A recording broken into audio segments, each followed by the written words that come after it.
Македонија и Бугарија утре заеднички ќе слават 150 годишнина од раѓањето на Гоце Делчев. Уште утринава се појавија недоразбирање на релација Скопје-Софија. Бугарските медиуми објавија дека Скопје го откажало чествувањето со образложение дека премиерот Ковачевски и шефот на дипломатијата Османи се во Брисел и нема информации кои ќе се врати порано. Демантира од Илинденска број 2. Македонската влада возврати дека не е точно и дополнително вечерва ќе биде испратена целосна информација со сите активности. Утре бугарската делегација во Македонија ќе ја предводи министерката за надворешни работи Теодора Генчовска, а бугарскиот премиер Кирил Петков заедно со веде македонскиот амбасадор во Бугарија Владимир Крстевски ќе се поклонат пред споменикот на Делчев во Борисовата градина во Софија.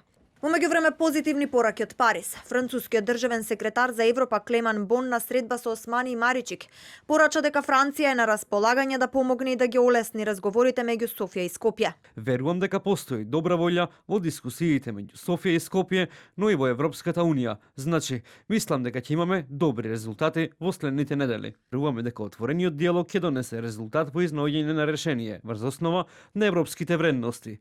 J'ai également informé Денес добивме јасни недвосмислени пораки за поддршка од страна на Франција. Вчера шефицата на бугарската дипломатија Генчовска ги најави следните чекори меѓу Скопје и Софија и кажа дека предстои експертска средба. Според Генчовска веќе е договорено представниците на македонското МНР од 10 до 11 февруари да бидат во Софија на разговори за политичкиот пакет 4+1.